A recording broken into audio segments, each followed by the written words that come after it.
इथे एवढे लोक आले ऐन टायमाला आम्ही काय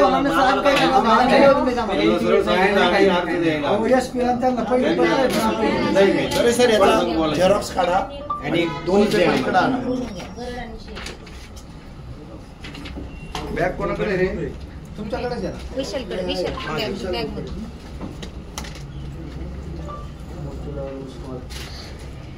SP ला काय पत्र दिलं होतं तुम्ही? कोणी दिलं होतं? पत्र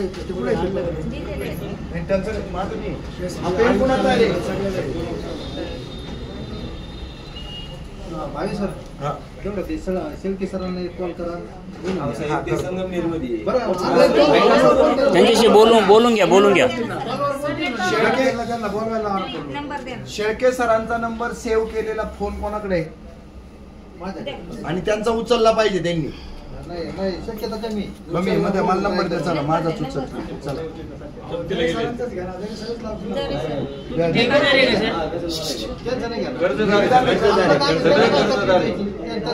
इकडे काय नाही तुमची 9137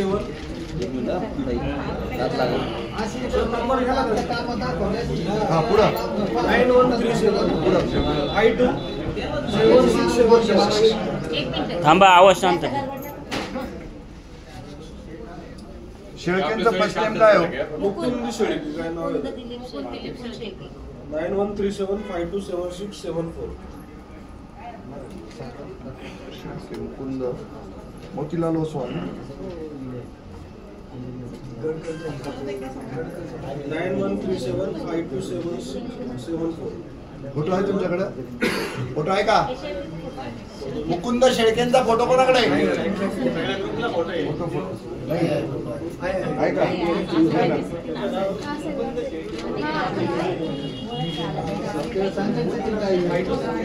आपल्या माणसांना सरका माग थोडीशे.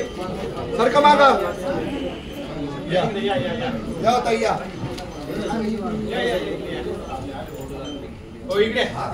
ग्रेट आहे राव. तो मुकुंद शेळके वाटतो आणि तो मुकुंद पवार वाटतो. करायचं काय? ऐका रे, कोणाकडे मुकुंद शेळकेचा फोटो पटकन घ्या. तो नाही होतो काही कामाचा नाही. तोच आहे का?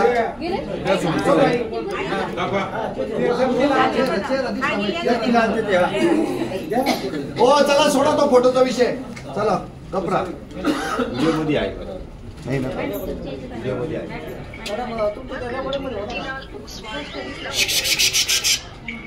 मॅडम शांत राहा. हा मुकुंद शेळके सर बोलतायत का? सर वंदे मातरम. वंदे मातरम. हा जितेंद्र भावे बोलतोय. मी तुमच्या ब्रँच मध्ये आलोय नगरला, नाशिकहून. हा आणि माझ्या सोबत जवळपास 40-45 कर्जदार आहेत. हा तर तुम्हाला भेटायला आलो होतो. तुम्ही आजूबाजूला असेल तर येताय का? का हो काय काय अडचण आहे? बर बर बर. तर आम्ही निवेदन दिलंय तुम्हाला. हा मी 8 दिवसांनी.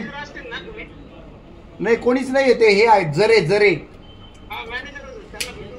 हा भेटलो त्यांना आम्ही निवेदन देतोय. पण आमचा सगळा व्यवहार तुमच्याशी अडकल्याचं सगळे कर्जदार सांगतायत. तर तुम्ही भेटले असते ना तर जरा थोडा गुंता लवकर सुटला असता. असं सायलेंट करा. सायलेंट. बर तर मी 8 दिवसांनी येतोय. झालं ते झालं. मी पत्र तुमच्या नावाने सोडलं इथे. तर 8 दिवसांनी आम्ही सगळेजण परत येणार आहोत. चल ओके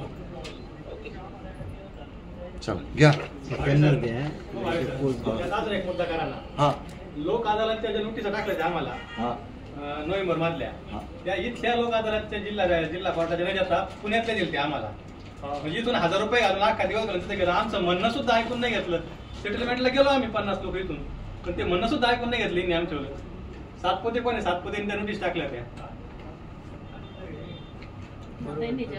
आणि लोक अदालत प्रत्येक जिल्ह्यात चालू आहे.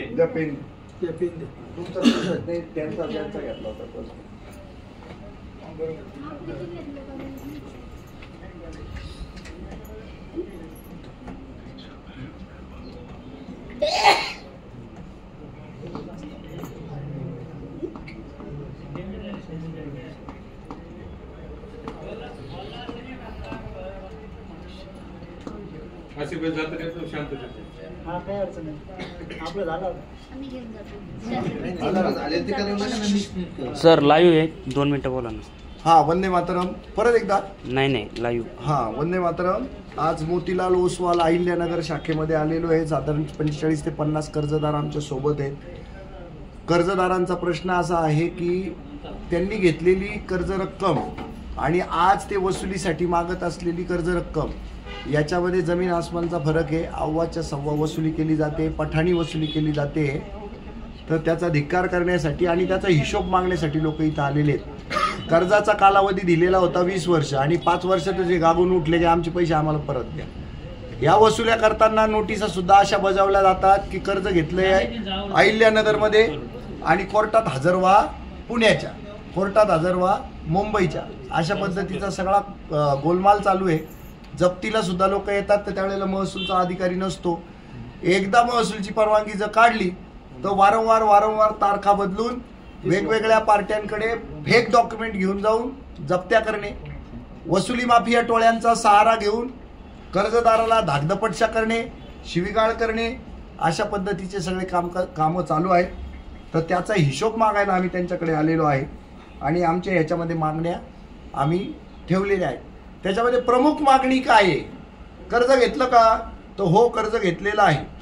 कर्जाचा दर मान्य आहे का? अजिबात मान्य नाही, कारण कर्जाचा दर लावणीच्या वेळेला गडबड केली जाते. बरं, वसुली केली पाहिजे का? हो, त्यांनी वसुली केली पाहिजे, पण कायदेशीर केली पाहिजे. ज्यांचे थकलेले आहेत त्यांच्याबरोबर कोर्ट मॅटर झालं पाहिजे का? हो, झालंच पाहिजे. पण मग कसं झालं पाहिजे? कायदेशीर पद्धतीनं सगळ्या गोष्टी व्हाव्या, पण त्या होताना दिसत नाही. परत फेडीचा कालावधी जो आहे त्याच्यात जी हेराफेरी झालेली आहे प्रत्येक प्रकारातली ती थांबली पाहिजे. इन्शुरन्स काढलेले होते यांचे 5 वर्षाचे. 5 वर्षाच्या इन्शुरन्सच्या कालावधीमध्ये जे कर्जदार मयत झाले त्यांच्या बाबतीतला तो जो काही परतावा आहे, जो वजा व्हायला पाहिजे मूळ कर्ज रकमेतनं, त्याच्यामध्ये हेराफेरी केली जाते.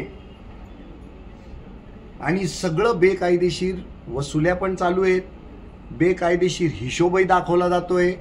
आणि मुख्य म्हणजे हा कर्जदार जो आहे तो ग्राहक आहे आणि ग्राहक हा राजा असतो, ग्राहक हा देव असतो. पण इथे त्याला केर पोतेऱ्याच्या पेक्षा सुद्धा खालच्या दर्जाची वागणूक मिळते. तर तुम्ही स्वतःची दादागिरी यांच्यावर करायची नाही. त्यांची प्रतिष्ठा कुठेही धुळीला मिळेल असं अजिबात वागणं नको. या पद्धतीच्या मागण्या घेऊन आम्ही 45 ते 50 कर्जदारांना घेऊन मोतीलाल ओसवाल या कार्यालयामध्ये पोहोचलेलो आहोत अहिल्यानगर शाखेमध्ये. आणि त्यांचे जे मुकुंद शेळके नावाचे ब्रांच मॅनेजर आहेत त्यांच्याशी मी आत्ता फोनवरनं बोलणं केलं, ते इथे नाही आहेत. आणि त्यामुळे त्यांचे प्रतिनिधी जे आहेत जरे काय प्रवीण जरे, त्यांना आम्ही आमचं निवेदन देतोय. आणि निर्भय महाराष्ट्र पार्टी 8 दिवसाने याच कार्यालयात इथेच या सगळ्या गोष्टींचा हिशोब मागायला येईल. आता तुम्ही म्हणाल कर्ज घेतलं आणि वरती शिरजोरी करताय का? अजिबात करत नाही. कर्ज देणाऱ्यांनी भामटेपणा केलाय. त्यांनी दाखवलं ही एक फायनान्स कंपनी आहे, पण त्याची वसुली मात्र कशाची चालू आहे? खाजगी सावकारापेक्षा आसुरी वृत्तीनं वसुली चालू आहे. हा आमचा त्यांच्यावर ठपका आहे, हा आमचा त्यांच्यावर आरोप आहे. आणि त्या संदर्भातलं खुलासेवार निवेदन आम्ही त्यांना देतो आहोत. आणि त्याच्यासाठी पाठपुरावा म्हणून आम्ही 8 दिवसांनी पुन्हा इथे येणार आहे. 8 दिवस बरं का. आजचा वार काय आहे? पुढच्या मंगळवारी आपण बाजारला इथे येणार आहे. कसला? नोटांचा बाजार. बसा बसा, खाली बसा. कुठं चालली? इकडे या सर. ते थोड्या मागे सारखा. सरजी इकडे या, तुम्ही इकडे येऊ सारखा, थोड्या मागे सारखा. या जरे सर, इकडे या. मॅडम तुम्ही इथं या. तुम्ही इकडे या मॅडम. जरे सर तुम्ही जरे सर इथं या. इकडे तोंड करा मॅडम. द्या. हा, मागे जा तुम्ही, थोडं मागे जा. या मागे या. या तुम्ही मागे या. सर मागे या, तुम्ही मागे. ओके.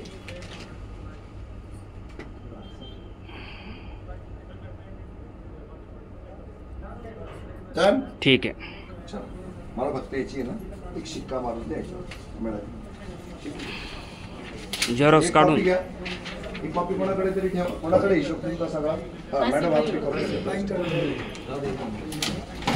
सावकाश आता एकेकाने बाहेर निघा. नाही, सर, मला सगळ्यांची नाव एकत्र जमलेले ना, नाव फोन नंबर एका डायरीवर घ्यायचे. नाव लिहून नाही म्हणजे दरवाज्यातच घ्या ना. इथंच मग काय दिलं सगळं? खाली गेलं. जे जातील ते जातील, जो है उनके साथ, जो ना आए उनके बगैर कारवा चलता रहेगा. काय काय सगळ्यांनी आहे ना, नाव, नंबर, गाव आणि कर्जाची रक्कम ही सगळी आम्हाला लिहून द्या. ठीक आहे. याच्यावर ओसी घ्यायची.